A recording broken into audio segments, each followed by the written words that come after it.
ഇടുക്കി സീറ്റിൽ അവകാശവാദവുമായി കോൺഗ്രസും കേരള കോൺഗ്രസ് ജോസഫ് വിഭാഗവും. വിജയമുറപ്പിക്കാൻ സീറ്റ് വെച്ചുമാറൽ അനിവാര്യമാണെന്നാണ് കോൺഗ്രസ് ജില്ലാ നേതൃത്വത്തിന്റെ നിലപാട്. റോഷി അഗസ്റ്റിനെതിരെ യുവ നേതാക്കളെ മത്സരിപ്പിക്കാനാണ് കോൺഗ്രസ് ആലോചന. കോൺഗ്രസിന്റെ നീക്കം തുടക്കത്തിലെ വെട്ടാൻ PJ ജോസഫ് ശ്രമം ആരംഭിച്ചു.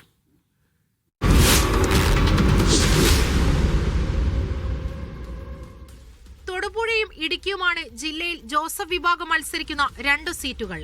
തൊടുപുഴയിൽ PJ ജോസഫോ മകൻ അപ്പു ജോസഫോ മത്സരിക്കുമെന്ന് ഉറപ്പായതോടെയാണ് ഇടുക്കി സീറ്റിനായുള്ള കോൺഗ്രസിന്റെ നീക്കം. മണ്ഡലത്തിലെ തദ്ദേശ സ്ഥാപനങ്ങളിലുണ്ടായ വമ്പൻ വിജയം കോൺഗ്രസിന്റെ പ്രവർത്തന ഫലമായെന്നാണ് ജില്ലാ നേതൃത്വത്തിന്റെ വിലയിരുത്തൽ. ഈ ഒരു സാഹചര്യത്തിൽ റോഷി അഗസ്റ്റിൻ എന്ന് പറയുന്ന ആളിനെ പരാജയപ്പെടുത്താൻ ഒരു കോൺഗ്രസ് സ്ഥാനാർത്ഥി കൈപ്പത്തി ചിഹ്നത്തിൽ മത്സരിക്കുന്നതായിരിക്കും നല്ലത് എന്നുള്ള ഒരു കാഴ്ചപ്പാടാണ് ജില്ലയിലെ കോൺഗ്രസ് നേതൃത്വത്തിനുള്ളത്. എന്നാൽ ഇതിന് വഴങ്ങാൻ കേരള കോൺഗ്രസ് തയ്യാറല്ല.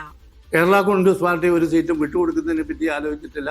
കോൺഗ്രസ് ഒരു സീറ്റ് ഏറ്റെടുക്കുന്നതിനെ പറ്റി ആലോചിച്ചിട്ടുണ്ട് എന്നും എനിക്ക് തോന്നുന്നില്ല. കഴിഞ്ഞ തവണ മത്സരിച്ച സംസ്ഥാനത്തെ 10 സീറ്റുകളിലും ഇത്തവണയും മത്സരിക്കുമെന്നാണ് ജോസഫ് വിഭാഗത്തിന്റെ നിലപാട്.